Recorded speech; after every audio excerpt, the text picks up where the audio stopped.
Si tu as remixé l'année, tu as un merci, tu as 16 ans ou tu as 6 ans. Ancienneté Gontara. C'est ça le problème. On a faut gérer les problèmes d'émotion et c'est ça le problème. C'est ça le problème. Tout le monde moi parce que tout ça toujours na page Yahweh Ranson du fait que jour j'ai déjà moins 12. Bien oui tout ça les awawa wera bien que bata wenge ba ndé ko répondre ba goloate. Mais personnellement, tu te disais quoi à la personne de Ferré, Naou Abanda Sala, et pas Yakulu Tunae qui est Ranson, bien que Azako ignorait que Weraza Papa n'a été. Jean Goubal aussi également, Azako a appuyé Tezoana. Jean Goubal n'a pas opportunité à Gobimisa Motopé à cause de l'orchestre. Pardon? Parce que Jean Goubal a été artiste et comédien. Donc hier il a été orchestre bengi loko ndeti obando benga lokola minzoto wela oba takinga bando sali oba wane koyemba parce que Jean Goubal a eu opportunité que producteur abima na kati ya matanga humoriste asekisaka bato na bibela là c'est producteur ataki lokasa ya bulaka bato bayebi ete akosa bato bayebi musique mais biso bato to yebi monde musique ke to bandi ko ya lemba to comprendre que te à partir ya matanga oyemba ko sekisa bato bibembe producteur alobi te fona sécuriser talent au mwana mobali wasani azana nga zali frère comédien biso tout s'abonner na podcast reality champion Niga makambo bien ba histoire bien ba émission bien ba faire bien aso Ferrari mtapesa information pour ndenge kaka tolobaka biso tout s'abonner podcast reality champion Niga.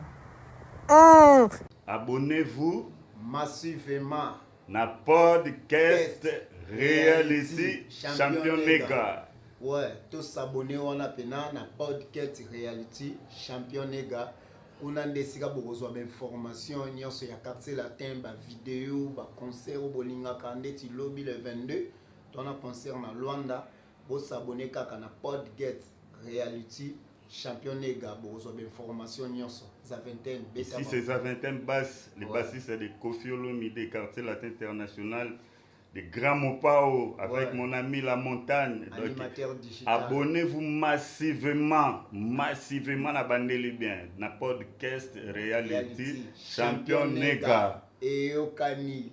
Mama talangongezo beta bien-aimé talangongeze kokie ya l'amour yo lakaki ngai ya bolingo yo prometaki ngai kolinga te koma ya oseku kolinga te moto aya koaye. C'est bel et bien Eric 4 Sim, chanteur du groupe Quartier Latin du Grand Mopao, Dobolo King, la légende, le maître double de mer. Je vous invite à vous abonner sur podcast Reality Champion Niga. Abonnez-vous, vous ne serez jamais déçus. Vous aurez toutes les nouvelles du groupe Quartier Latin. Il n'y a qu'une seule adresse, c'est podcast Reality Champion Niga. N'oubliez pas de vous abonner. Mama talangongezo beta bien-aimé talangongeze kokie. Abonnez-vous podcast Reality Champion Niga zaline wana. Abonnez-vous, c'est bel et bien Eric 4 Sim, chanteur du groupe Quartier Latin. N'oubliez surtout pas de vous abonner sur podcast Reality Champion Niga. Check. Nous exprimons une grande jovialité, nos abonnés. Merci de la confiance renouvelée. C'est vrai que vous êtes de partout en train de nous suivre. Vous êtes en Afrique, en Europe, en Asie, en Amérique et en Océanie. Salut et bienvenue.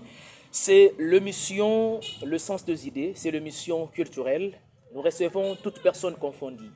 Nous avons le réel plaisir de la voir. Avec cet invité, c'est vrai que c'est difficile pour vous de s'ennuyer parce qu'on essaye de glaner quelques sujets d'actualité et très sensibles au cœur de la musique congolaise. Comme vous le constatez ces derniers temps, l'annonce du concert de Stade de France de l'artiste Fally, ça a suscité beaucoup de débats, ça crée beaucoup d'encre et salive. Avec cet invité, on va en parler avec beaucoup de détails très significatifs. Pourquoi pas aussi de parler de 39e anniversaire des quartiers latins international de Kofi Olomide qui est la légende vivante. Ça fera bel et bien l'objet de cette émission. Weranson, les rois de la forêt, jour J-12 pour affronter Adidas Arena. Ça fera l'objet de cette émission, chers Chers internautes et nos abonnés, je vous demande la main sur le cœur de pouvoir s'abonner à celui ou celle qui ne s'est jamais abonné, mais aussi également de nous laisser vos commentaires et puis de nous proposer surtout des choses qui vont permettre d'améliorer notre manière de faire des choses avec beaucoup d'amour. Avant de saluer l'invité, j'aimerais profiter de l'occasion de dire un grand merci à celui qu'on appelle PDG Champion Niga depuis Paris. Merci aussi également à maman Jocelyne Makiadi, la grande dame de la France. Merci à couple social Alphonse Massakuba, la mère Patience Massakuba. Merci à Mumberto Sikou, un pauvre qui prend des riches en charge depuis Luxembourg. Le père de jeu de pied, Simon Mavembo, le maire de Switzerland, on est ensemble. Merci à mère Béamiezi Boté na Katia Baboté, Mbingazor na Paris. Et merci à celui qu'on appelle Papa Simba. Papa Simba, 100% le métier noir africain, Père Yabatouya, Alpha Claudio, on est ensemble. Je vous aime tellement bien.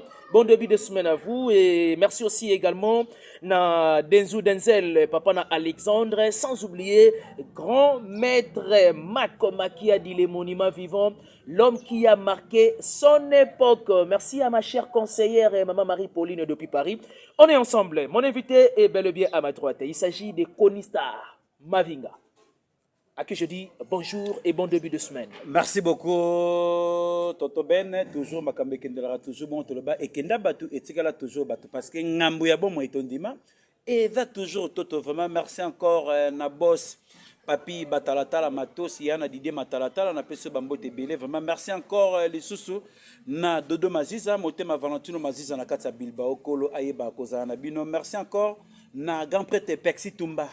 Motema mère wabe lokola zana taki ba forme chiba sukolo aiba kozana bino vraiment merci les sous na bokasita kolo na domona ma ange bokatola kolo aiba kozana yo motema ya kisola oracle doki kolo aiba kobatela bino le petit tandu dudu tandu kolo aiba kovandisa makamonia surtout na vie na bino papi kitambala RDC nzambe na lola a facilité nyote dans toujours dans les bons. Merci encore na JB Kumaluta doki kolo ayeba kozana les pétroliers de Dallas na pesio bambo tebele ange yo yebi kaka ange yebi sa jo joke kembilo torobong sa makambe bele dodo kazaka na pesi bino bambo te rizibula firita bana matete bambo tebele. Merci encore na Gladys Lusamba mwana mwasi azanga ex mwana mwasi azanga banda bolingo ka mvro dagna jona vraiment kolo ayeba kozana bino. Merci encore na merveille Luzita Firita Dijon. Donc il n'a pas si bien bambote belé papa yo trésor bango yonde na kozela pona makamunyo surtout et baranene okende. Konistar, de l'entrée de jeu, santé d'abord, ça va? Vraiment santé toujours super formidable. On a déjà bonne bokasité. Il y a citoyen du monde Percy Tumba. Moté ma mère wabe le dog toza na biso déjà pepele vraiment ndenge makamunyo surtout et qui ne vraiment connu ça a toujours super formidable. Konistar, super formidable, c'est une bonne chose. J'aimerais bien de l'entrée de jeu. Il est vrai que 2026, déjà, ça s'annonce avec beaucoup d'énergie. Nabartiste Moussoussou. Mais avant tout, à 2026, j'aimerais bien te mettre d'abord les solos. Il y a 39e anniversaire de Quartier Latin International. C'est pour le 29 novembre. To banana na makambo otoza na ngona Adidas Arena ou ezana no. Ah, to banana Adidas Arena alors parce que jour J voilà, jour J moins 12. C'est ça. Weranson Adidas Arena. Deuxième mi-temps. Omoni na makamba Weranson otolobaka ke wenge tolobaki ndenge bandelaka bato balobaka c'est le star balobaki makamunyo zoto. Apport ya moko na moko akoyeba kopesa le meilleur na epena identité na ye pour du bon tiers sur Rosoye. Donc il a ndenge makambo kendela nzamba pesela bato makambo. Adidas Arena ngana hotel ngo wera na prolongation. Pour parce que tolobaka deuxième mi-temps kasi prolongation pour parce que souffle o ya rememela bato bakoloba wa una tongo nango o mamna zoloba c'est-à-dire quoi match rose à la première mi-temps bo sepeli deuxième mi-temps pe bo sepeli prolongation et le mistra pe équipe musus donc c'est-à-dire quoi we raota la vision raota la pe makam o nzamba bongisi pona elo lobi donc o ya mutuya yangwana o ngana loba eloko nyoto we nzamba pe c'est grâce ya kosala chorégraphie ya kosala spectacle o nzamba pesa identité et la batunyo touté au photo de la ravement franc o ngana vanda ke so na vani na bule na wera so la banota ba vocal na e o ando yebisa déjà batu déjà kala ata bafinginga ata batonginga Jeanette Mulamba kolandaka te noki te kozanga simplice mbonga itake tandoma ata bafinginga ata batonginga CDG kolandaka te noki te kozanga nga émérite mobali na yo. C'est-à-dire quoi? Et ça na makambo nyotu andimamaki un jour ke akofingama andimaki ke un jour batu baroboya ye andimaki na makambo tanga yebisa ye batu ko jige moto na mosika ezali mabe approche pembeni oyeba vraiment ndenge na ye donc ayebaki déjà makambo ebele bato bajugera batu par défaut bato bakonana batu par défaut il faut opousse la pembeni nanga oyeba so nazali vrai bien naza faux de réalité ya makambo nyoto ezalaka na sikoyo place oyo bato bamema wera na zunguluke wera abule na kota ndenge nini wera abule na kopesa le meilleur ndenge nini wera atala ke comment se fait-il que depuis na banda carrière na 1977 jusqu'à aujourd'hui parce que si on a parcours à wera basiste oya bani de komekola déjà guidar na 1977 donc tie na makamba c'est le star na 1979 tango baye wenge le 16 juillet 1981 à partir ya ba 17h bazwin ndakisaki ya kosala eloko lokola wenge na ndenge ya guide marabout ke bazwa na makambe belé place na sepela na wera so nana welela wenge te nana sala sortie médiatique motata sa batu kwa derrière na wenge ngane mnazalaki chef batu bakobeta lisolo soki baza vrai pe baza na sincérité de réalité oya makambo ekomelaka biso ki yango wana yango na bisi batu banga Adidas Arena ke ndenge wera kopesa le meilleur pe ndenge wera ke nango ya mobimba aboyi kobeta yango ya banda munda mupeke pesa batu lokola ndeti zunguluke da azo psenga yango bapesa ye lokasa wana plaque. Mais n'est-ce pas que Batumsou Bazol Bakete, oui, Azobanga Pempiaka, du fait que ça déjà relation à moi, Nanaye, ce petit frère Naye, qui fait rigoler. Tolobara, et logo mogo fanatique, au Tolobara Namakambe Bele. Au moins, les lobbies sont tozanga batuba respect, pour parce que toye ba histoire. Tozoye ba nana zalaki nani, tozoye ba te nani apesa ki le meilleur, nani a commis ça mutu, nani ayaki na ona na chaki au poids. Wa to betara masolote. Les lobbies sont déjà toi on a code ya Genève. Ya ko se retirer place to ki ko chapo to zoni sima. To zan toujours na kati orchestre. Po biso to loko na dîner. Baska mina to ya kaka ko pesaka poids mais c'est to moni o mema bat na zunguluke. To ko ça l'accord à Genève to retirer ba signature to tiki yo. Mais Batubela m'a dit que Conister un peu comme une démon Mikolo trop wenge alors que Bébé à un moment donné du côté ferré Wata aussi également tu n'as pas de position quoi. On appelle ça vraiment ndakisa. Wata aza frère ngana héritier Wata na beto ebani depuis 1995. Ayaka kana avenue Yolo numéro avenue Kola numéro 11 et pas ba John Tambwe. Place na ebani héritier Ser Godé, père son âme, a été kotika biso na makambo ya de ser héritier, azalaki lokola madame o abandaki kotangisa na bekola ba privé parce que bazalaki famille ya batu ya maye le plateau au monde ba pongo potiak to donc kutana ba tebele pongo siko tozoyeba na ndenge nini azoya azotakola azoya epa ya Charlie Chimanga motema ike Chimanga sur avenue mauvais na numéro 30 epa ba Emi Mambakila. Ba Charlie Chimanga bando futela peste to monaki déjà biso to en cheval movenda et total en cheval toujours Kingabwa na bondo daki place to daki en cheval place famille o wana e bana iponga na eko yamba Charlie Chimanga na Kingabwa numéro 34 na ninge makambo ezalaka na 1987 ngana yamba siko Charlie ne mutu alakisanga pongo mengai na kutana héritier na 1995 tozana état que ba frère plus que famille. Mais est-ce qu'on a une position ni na musique parce que le ba tendance ndé comment on la la pour le to ba pour YouTube et comme que le ba tendance voilà ba tendance tozala ba fanatique wenge o bazalaki bata jibe o bazalaki bata wera tozalaki na tendance wana to changer te tant to ka osala ka ba sortie médiatique biso tozalaki ba fanatique ya wenge mais tozalaki na musicien o to bande ko sepela na pe ko apprécier ezalaki nyama makanda wera son o ngato zangi na makambo mais tange komaka ke soki eyindi to kotela nengeni na ba pilier o wera bimisi to luka moyen to tia poids na ba réalité o tozo mona o to kutana nango eli ko lobate soki moto o tia poids bo changer identité et ça bon te toza na ba identité o tozala déjà o to changer ngoto.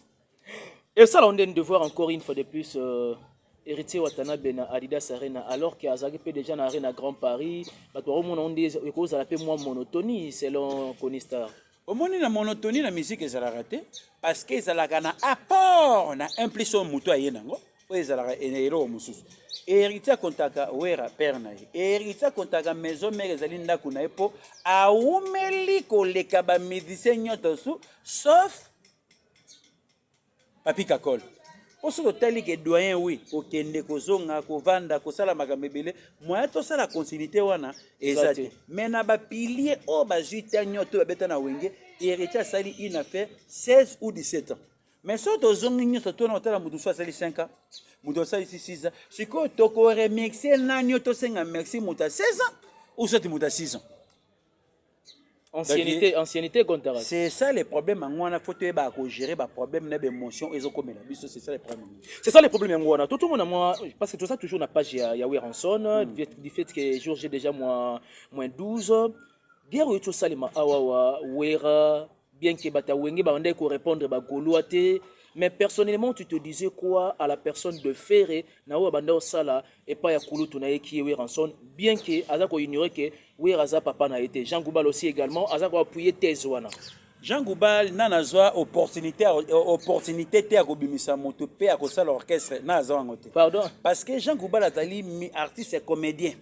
Donc hier c'est loko ndeti orchestre bengi loko ndeti o bando benga loko la minzoto wela o batakinga bando sani o ba wane koyemba po parce que Jean Goubal azwa opportunité que producteur abima na kati ya matanga humoriste asekisaka bato na bibembe place producteur ataki lokasa ya bulaka bato bayebi te akosa bato bayebi musique te mais biso bato to yebi monde musique ke to bandi ko ya lemba to comprendre que te à partir ya matanga koyemba kosekisa bato na bibembe producteur alobi te fona sécuriser talent au mwana mobali wasani azana nga livre comédien mais si on a qui comédie na yeba tu ba komi ko bossa na po banzembo oya yemba on ezali vraiment comédie lokola mwana mwasi oyo sepelisi ngai mingi na yelelo otena balayo o avance à DJ soki bobo ibo vandi na bino donc eza banzembo moko boy o eza ba mafura baba nego yemba bato nyoto tuloko ne batakinga ba nego yemba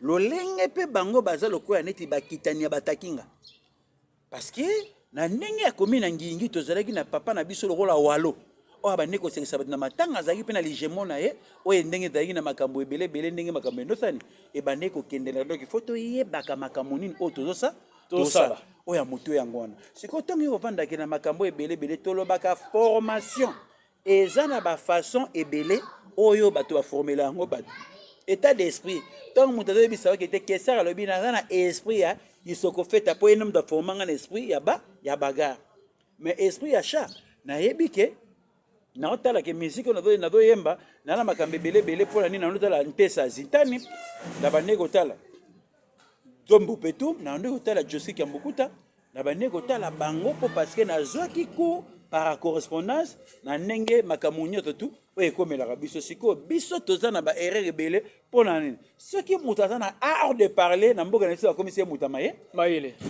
mais so et dérangera yo so dérangera nga siko mona mabe politicien oyo ana mayele te voilà mais aza na art de parler art de parler na ebino bo bangi mambo komisi mutu mayele siko na art de parler na siko apport na apporter nini poto kanisa na nzela ya politique oyo sa wasali pasteur oyo bazomona leki ba pasteur na sona mayele te adana art de parler eliko lo bageso do landela ye bien tout ça boye même peut ko mbongo lupongo seni au PC po azina art de parler sikona berero nyoto antolo baka ba formaka mutu na état d'esprit ba formaka mutu même na kata orchestre ba formaka mutu na fonction ebele muta utaka na voix mais orientation pour orienter voix na otala boye faut za la be il faut travailler avec mutu so ngoza la grand il faut zala o babenga agete makamuno so ndenge ekende la kasiko ki formateur wana bango memanga bango mutu ba romona soto bito ndima mutu ezana makambe bele c'est le concept on ezara moi kilo mingi on ba ba deni quoi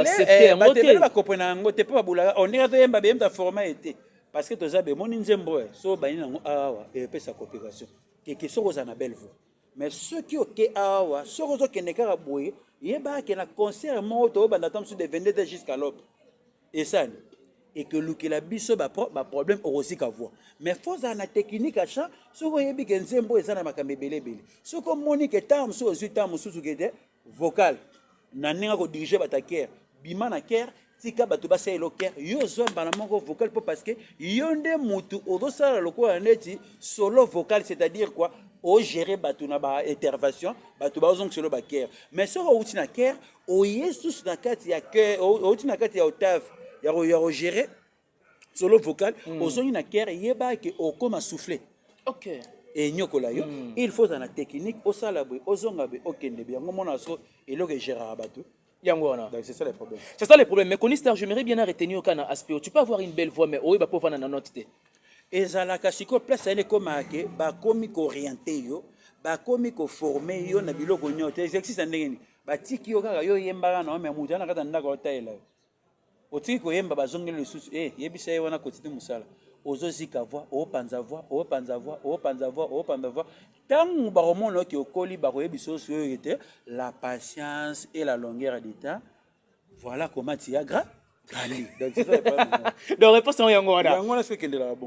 Le 18 octobre, jour J-12, Batu bako sepela po parce que tu ebi wera ebi live. Yangwana ebi sakayo soko zana makambo ebele bele. Vanda vema tala arena Grand Paris au comprendre que tes services au musala ou edo sala vraiment que était eza ba avancer. Donc au bout de la tête en souboye répéter wera bovandi bota ni sala bonté. Oye bomba marana après répéter public. Yangwe zalaka émotion penaso. C'est ça le problème. C'est ça le problème, Yangwana. Le 18 octobre, prière de procurer vos billets, jour J-12. Et donc, l'impossible n'est pas banawenge parce que banawenge peut bazara ebele pour na soldat même à 2 jours va redoubler. Parce que tous en habitation na parce que yem ta bandisa ndenze là ba doubler wana we en son. Non, tu le bara déjà double wana avec les bons parce que d'ailleurs il na ba idée. Aya déjà na double tant abetango aya na ba double cinéma. Voilà. Ouais, zalaka signé Palladium. À l'époque, voilà. Donc, au biso to lobaka ki tête toi na posa spectacle politique la comme histoire. De oya mutu ya ngwana. Tant oza déjà na place où soit tu 10 000 personnes ou soit tu 9 000 personnes, faut y bakoper ça les meilleurs. C'est ça le problème Yangwana. J'aimerais bien que tu mettes à solo il y a 39e anniversaire des quartiers latins international de Kofi Olomide. La même date, Jibem Piana Yepe également a co-presté en France et puis Kofi Olomide est précisément en Belgique. On a Belgique, il y a Arena Grand Paris. Non, Arena, salon, je ne sais pas moi, Arena, machin comme ça. Et puis, j'ai bien piano à Paris, na Salmoana. Donc c'est ça. Mais ça même date. Non, tu as ça problème était parce que Makamboana, où est-ce que Makambe belé, où est-ce que fête, où est-ce que concert, ça production. Parce que Kalaba Fara, on est à bien. Mais le ba fara na so comique le bato ba ndiko loba olingaka ete oda jaloux osali boye yo ebeka jour ya obima obimisi disque concert live na disque les mêmes jeux et comment ça n'a rien à voir quand même ya ngomoni ke makambo oya ba comparaison musique ça ni ebebe silagu pour kala biso to vande kuna boye okomona kwa Pierre Mutuari ana ngamba bazavi kona be oh misenge salake ba misenge oh misenge orota su Rafa Munjeki hello my love you so you bad ba bakuteni jour moko OK bien OK ne su kuna su na ngambu kuna omona kaka père na biso susu aimé papa aimé à moi je suis à toi voilà ozomona kuna ekende pola nini ke bato bazo siko totala siko da sali musama la mais lele comment siko eloko na depuis longwa donc vacuum ya musique à comparaison n'est-ce pas que comparaison la musique lelo ezwa sous ampleur ya dimension mosusu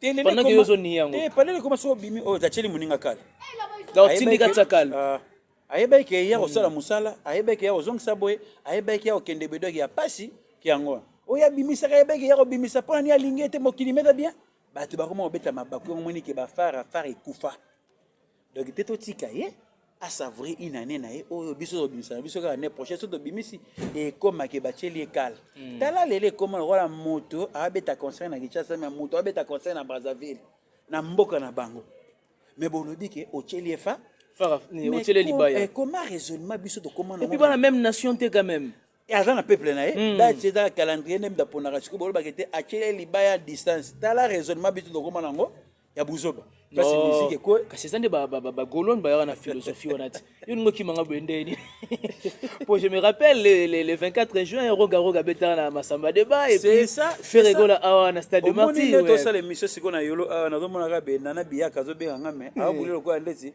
na zo sala be mise belé et c'est la série si fona zone programme pourquoi na bi bonko et ça bilo ke belé o ba réalité ça rani fait comme na biso mboka ya bato na mboka na bino me bo memi ngona ra na rando na to sika makamwa ndenge musique ndenge biso to yebelango ekendela nango bongo to ekendela nango bote mais selon Conistar lecture na yo personnellement tu estimes que ezana groupe ya ba fan moro ba yo be ça peut polémique na musique tezana bato oso de bien groupe te parce que lobby fanatique à Mwanza Ndumba les lozana oyo akozala ba fanatique fidèle pe basani bazala mais na moto ayebi musique a koyi ko raisonnement bidon bongo te faut comprendre que des musiques ezali métier mo noble musique ezali eloko mo esengo musique ezali eloko mo ya ça ya sentiment de photo sa conscience na biso photo ba ko réfléchir na makamoto to ça c'est ça le problème ngona donc au moins moto a raisonner sima mikolo ngana mona de ya fanatique ya pepe kaile lo bazate ba fanatique ma diule lo bazate ba fanatique kesa ile komaraga ba luka pe bana bango ba yeba pe neni ba pesa sur les meilleurs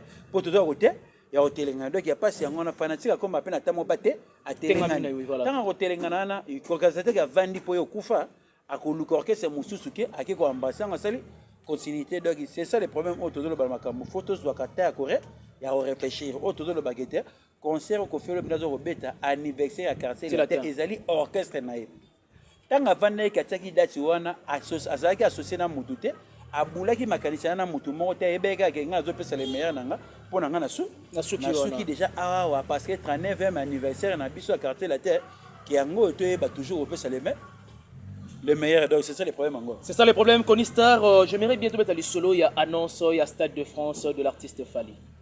C'est vrai qu'aujourd'hui ça a suscité beaucoup de polémiques presque la presse entière basa pour annonce wana. Depuis le Congo, on n'a jamais connu quelqu'un qui avait de la vision. Yorluka, qui a annoncé le Stade de France. Et puis, dans l'Afrique centrale aussi également, il est le seul, Yorluka, qui a affronté le Stade de France le 2 mai 2026. Personnellement, en tant que culturel, tant on qui annonce wana. Au moni, ngana telle la musique na façon mususu. Ceux qui ont la jalousie et alors quoi la toko na bazoba. La réalité. Ngana zali historien.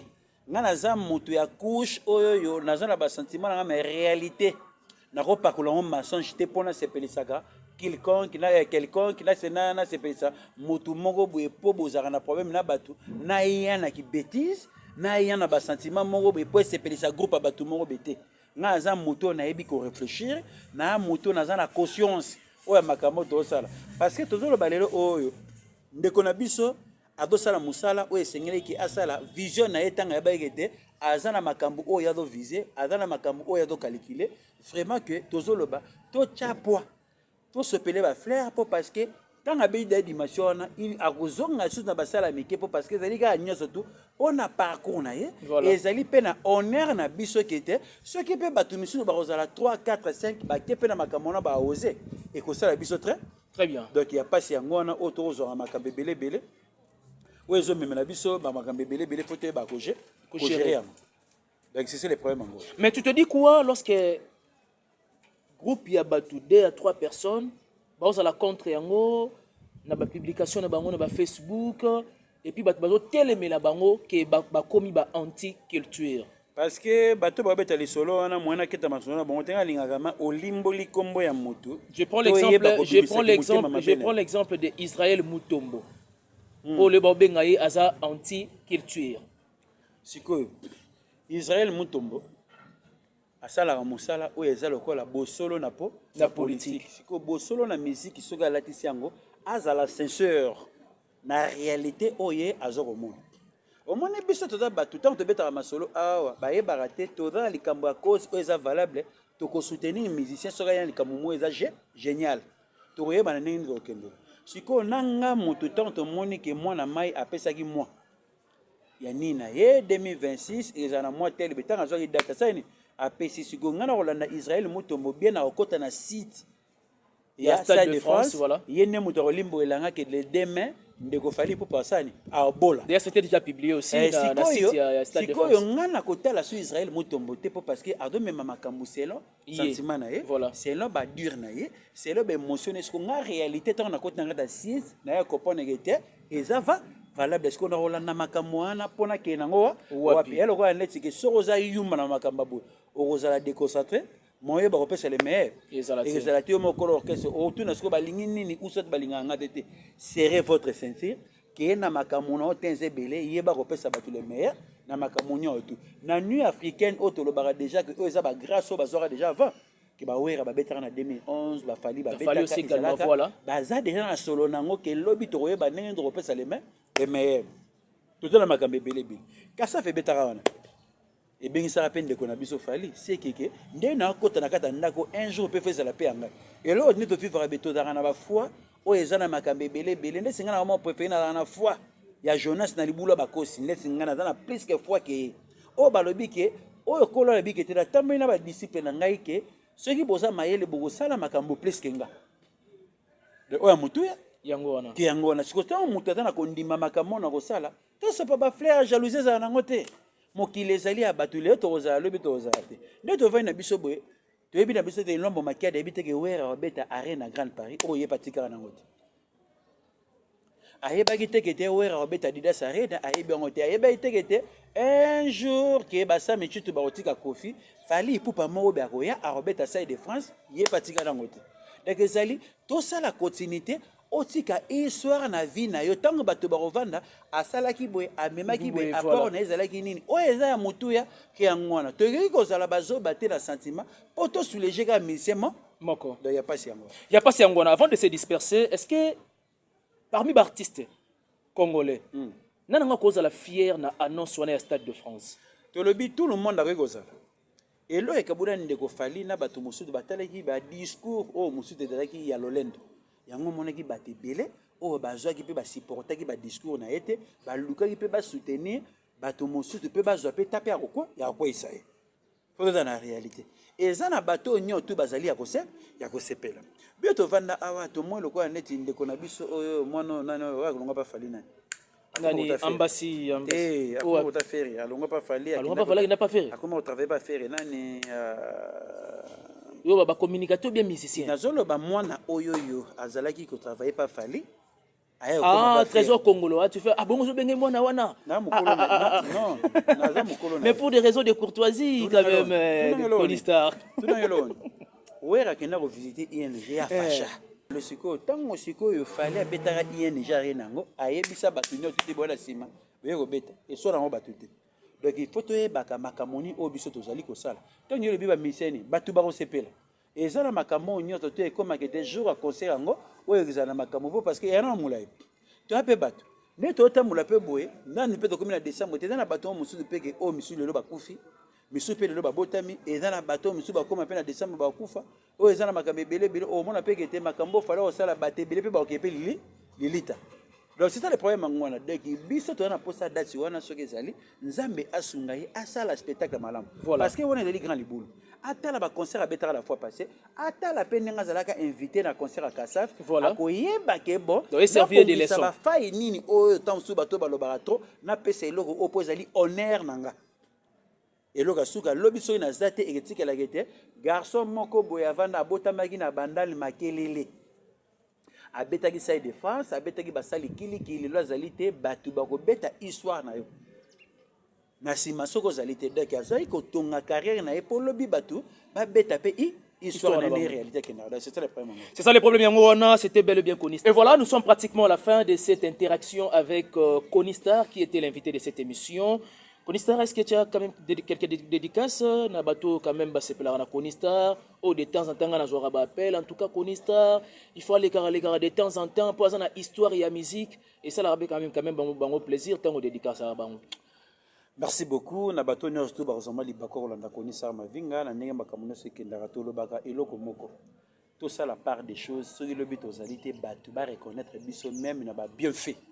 Autour ça les amas très capital. Merci encore na boss papi Matalata la matos. Ya na Didier Matalata la kolo aiba kozana. Merci encore na Dodo Maziza Motema Valentino Maziza kolo aiba kozana yo. Merci encore na Ange Bokato la do ki Motema ya Kisola Oracle de Kikolo Azana. Merci encore les sous na Guilin qui a la doc et motema Karine doc na pesi mino bambote na musika bozali na viri shortilon doc Kikolo ayeba kozana bino makamunyo tout et que ça la biso toujours très bien. JB Kumaluta doc Kikolo Azana yo Kies Congo na pesi mino bambote na musika kibozali. Merci encore na staff atmosphère chez Guibé Konakata Porcelaine, Blanini Beko vraiment original Kolo Ayeba, Kozana Bino, Nyon tout et ça va bien. Dani Yuvu la Kofi Yuvu la Papa Yo Trésor Bangulinga Mambu la Petit Chugo Poulou na Bunya, Sam Koukou le nécessaire, Motema Aimé Koukou Kolo Ayeba, Kozana. Merci encore na Grand Prêtre Pexi Tumba. Citoyen du monde, Motema Mère Wabe, le Kolo Ayeba, Kozana, Takiba Forme la Peso Bambote, merci encore na Chiba Sukolo Ayeba, Kozana na Yo, merci encore na Dani Yuvu la Kofi Yuvu la Doudou Ayoka, Vonva Yoka, Doki Kolo Abatela Biso, grand-père Gauthier Mouteba, Yebisa Brigitte Ibaya, Bled Indanda, Kolo Ayeba, Kozana Biso, Makamunyo, tout, et Kozala vraiment toujours très bien. Merci les sous Nabokasité à Kolo Namoni Dodo Kosim, Malou Ngombo et Tachik Mayamba, Kolo Abatela, Odilo Kamalandwa et Joke Kembilu, la Pessibino Bambote, merci les sous Nabokasité à Kolo, Gelor Ngouya Chancel. Chansard de Ikolo Ayeba Kozana vraiment qui est connu ça vraiment qui a soutenu. Et voilà, merci beaucoup de votre attention soutenue particulière. C'était bel et bien Konistar. Merci à la noblesse oblige Mavembo, futur médecin, la grande sœur de Johanna Gladines Mavembo, Bensi Bazonga, Estrella Mavembo et Nirvana Mavembo. Merci beaucoup de s'abonner, mais aussi de partager. Quant à moi, je vous laisse entre le main de la régie. D'ici là, portez-vous bien. Merci de l'assistance à mon frère Fennec. On est ensemble. On se retrouve au prochain numéro. Bye bye.